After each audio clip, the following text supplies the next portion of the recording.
नमस्कार, कसे आहात सगळे?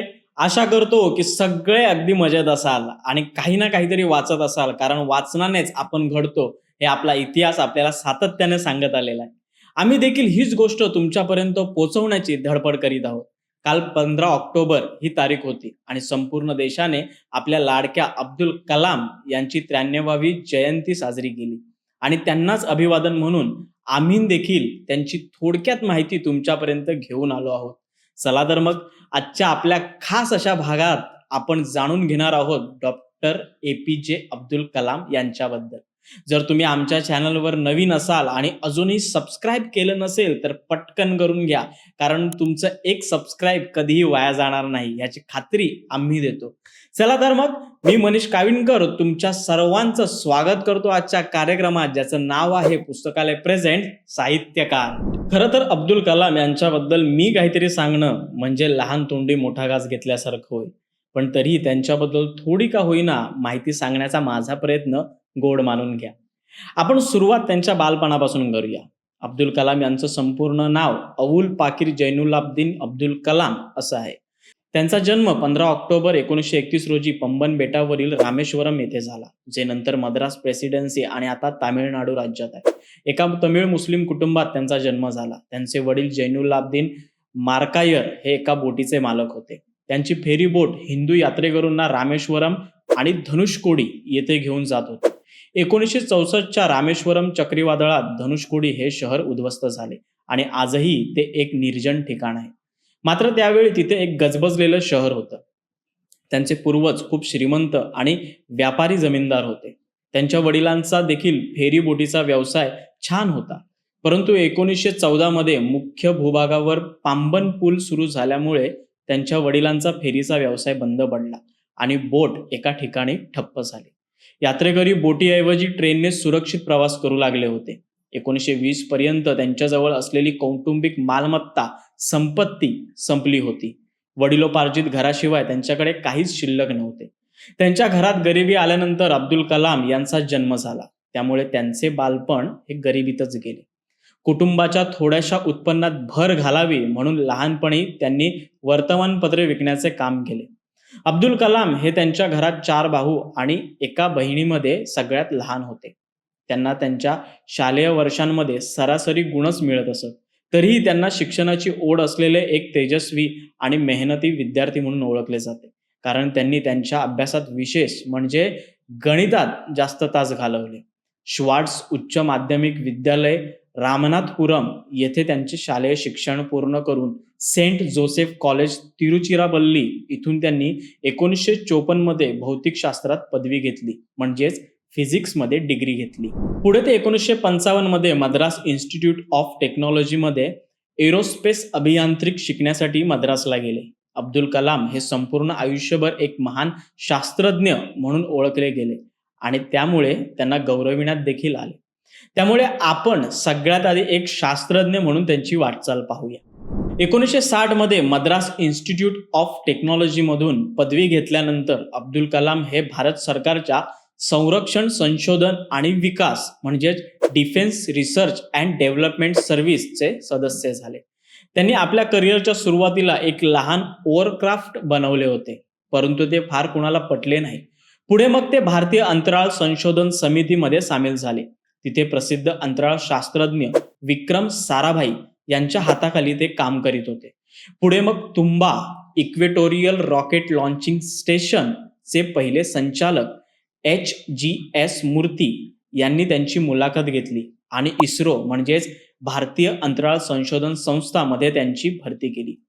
इस्रोमध्ये ते भारतातील पहिले उपग्रह प्रक्षेपण वाहन SLV-3 चे प्रकल्प संचालक होते, ज्याने जुलै 1980 मध्ये रोहिणी उपग्रह पृथ्वीच्या जवळच्या कक्षेत यशस्वीरित्या तैनात केला होता. 1963 ते 1964 मध्ये त्यांनी व्हर्जिनियाच्या हॅम्प्टन येथील नासाच्या लँग्ले संशोधन केंद्राला भेट दिली. ग्रीन बेल्ट मॅरीलँडमधील गोडार्ड स्पेस फ्लाईट सेंटर आणि वॉलॉप्स फ्लाईट सुविधा येथे सुद्धा त्यांनी भेट दिली आणि भारतात येऊन त्यांनी 1970 आणि 1990च्या दरम्यान अब्दुल कलाम यांनी polar satellite launch vehicle PSLV आणि SLV-3 प्रकल्प विकसित केले, जे दोन्ही यशस्वी ठरले.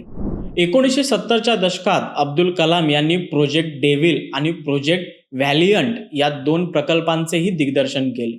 एकात्मिक मार्गदर्शक क्षेपणास्त्र विकास कार्यक्रम म्हणजेच integrated guided missile development programme या मोहिमेसाठी अब्दुल कलाम यांची मुख्य कार्यकारी म्हणून नियुक्ती केली होती. कलाम यांनी जुलै 1992 ते डिसेंबर 1999 या कालावधीत पंतप्रधानांचे मुख्य वैज्ञानिक सल्लागार आणि संरक्षण संशोधन आणि विकास संस्थेचे सचिव म्हणून काम केले. पोखरण या भारताच्या मिशनबद्दल तुम्हाला माहीतच आहे, ज्यात अब्दुल कलाम यांनी सखोल राजकीय आणि तांत्रिक अशा दोन्ही भूमिका बजावल्या होत्या. 25 जुलै 2002 ते 25 जुलै 2007 या दरम्यान त्यांनी भारताचे 11वे राष्ट्रपती म्हणून देखील भूमिका निभावली आहे. पुढे मग अब्दुल कलाम यांनी Indian institute of management Shillong, Indian institute of management Ahmedabad आणि Indian institute of management Indore येथे व्हिजिटिंग प्रोफेसर म्हणून काम पाहिले. इंडियन इन्स्टिट्यूट ऑफ सायन्स बेंगलोरचे मानद फेलो ते होते. भारतीय अंतराळ विज्ञान आणि तंत्रज्ञान संस्थेचे कुलपती तर अण्णा विद्यापीठातील एरोस्पेस अभियांत्रिकीचे प्राध्यापक ते होते. भारतातील इतर अनेक शैक्षणिक आणि संशोधन संस्थांमध्ये सहाय्यक म्हणून कामे पाहिली. त्यांनी हैदराबादच्या इंटरनॅशनल इन्स्टिट्यूट ऑफ इन्फॉर्मेशन टेक्नॉलॉजीमध्ये माहिती तंत्रज्ञान आणि बनारस हिंदू विद्यापीठ आणि अण्णा विद्यापीठात तंत्रज्ञान शिकवले. 27 जुलै 2015 रोजी अब्दुल कलाम शिलाँगला गेले होते. तेथील Indian institute of management Shillong येथे क्रिएटिंग अ लिव्हेबल प्लॅनेट अर्थ या विषयावर व्याख्यान देण्यासाठी ते गेले होते. व्याख्यानाला सुरुवात करण्याआधीच त्यांची तब्येत थोडी अस्वस्थ होती, परंतु थोडा विश्राम करून शेवटी संध्याकाळी ते व्याख्यान देण्यासाठी सभागृहात दाखल झाले. संध्याकाळी 6:30च्या सुमारास व्याख्यानाला 5च मिनिटे झाले असतील आणि ते बोलता बोलता अचानक खाली कोसळले. तशाच गंभीर अवस्थेत त्यांना जवळच्या बेथनी रुग्णालयात दाखल करण्यात आले. पण शेवटी रात्री 7:45 अचानक आलेल्या हृदयविकाराच्या झटक्याने म्हणजेच हार्ट अटॅकने त्यांचे निधन झाल्याची माहिती देण्यात आली. त्यांच्या मृत्यूनंतर त्यांचे पार्थिव भारतीय वायुसेनेच्या हेलिकॉप्टरमधून शिलाँगवरून गुवाहाटी येथे आणण्यात आणले. दुसऱ्या दिवशी सकाळी म्हणजेच 28 जुलै रोजी भारतीय वायुसेनेच्या विमानाने त्यांचे पार्थिव नवी दिल्ली येथे आणण्यात आले. तिथे विमानतळावर तत्कालीन राष्ट्रपती प्रणव मुखर्जी, तत्कालीन उपराष्ट्रपती हमीद अन्सारी, पंतप्रधान नरेंद्र मोदी, दिल्लीचे मुख्यमंत्री अरविंद केजरीवाल आणि भारतीय सशस्त्र दलाच्या 3 सेवा प्रमुखांनी त्यांच्या पार्थिवाचे स्वागत केले आणि त्यांना श्रद्धांजली वाहिली. त्यांच्या स्मरणार्थ doctor APJ Abdul Kalam national मेमोरियलची स्थापना करण्यात आली. अब्दुल कलाम यांनी काम केलेल्या रॉकेट आणि मिसाईलच्या प्रतिकृती तिथे प्रदर्शनात ठेवण्यात आलेल्या आहेत. शिवाय त्यांच्या शेकडो पोर्ट्रेट्स आणि पेंटिंग ठेवलेल्या आहेत, ज्यातून त्यांचे संपूर्ण जीवनचरित्र दिसून येते. त्यांचा एक वीणा वाजवताना पुतळा देखील तिथे आपल्याला पाहायला मिळतो. तमिळनाडूच्या रामेश्वरम बेटावरील पेई करंबू येथे हे स्मारक बांधण्यात आले आहे. कधीतरी वेळ काढून नक्की या वास्तूला भेट द्या. 1981 मध्ये पद्मभूषण, 1990 मध्ये पद्मविभूषण, भारताचा सर्वोच्च नागरी सन्मान भारतरत्न यासह अनेक पुरस्कारांवर आणि सन्मानांवर त्यांनी आपले नाव कोरले आहे.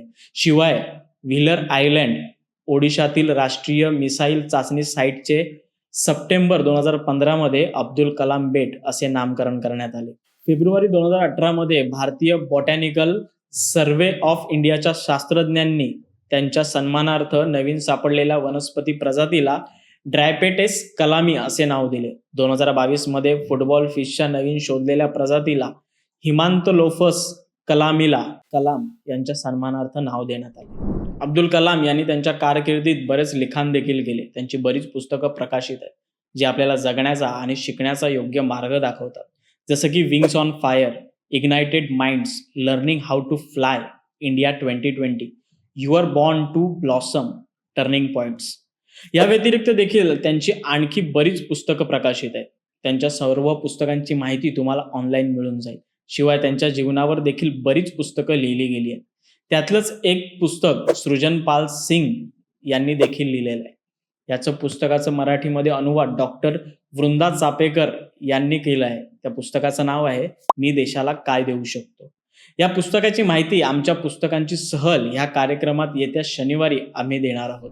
तर मग मंडळी, कसा वाटला आजचा भाग? आशा करतो की नक्कीच आवडला असेल.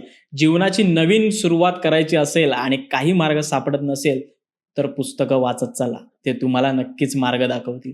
तर मग आजच अब्दुल कलाम यांच्या कोणत्याही एका पुस्तकाने सुरुवात करा तुमच्या वाचनाच्या प्रवासाची. आणि हो, सबस्क्राईब केलंय ना? कारण इतकी महत्त्वाची माहिती आणि ज्ञान तुम्ही फुकट अजून कुठे घेणार. त्यामुळे आत्ताच सबस्क्राईब करून ठेवा आणि हा भाग जास्तीत जास्त शेअर करून कसा वाटला हे खाली कमेंट बॉक्समध्ये नक्की कळवा. आणि हो, लगेच जाताय कुठे? आजचा आपला प्रश्न राहिलाच की. तर आजचा आपला प्रश्न आहे की अब्दुल कलाम यांची इस्रोमध्ये भरती करण्यासाठी त्यांची मुलाखत कोणी घेतली होती?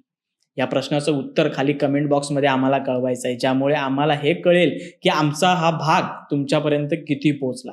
चला तर मग भेटूया पुढच्या भागात. तोपर्यंत काही ना काही वाचत राहा, कारण वाचाल तर वाचाल.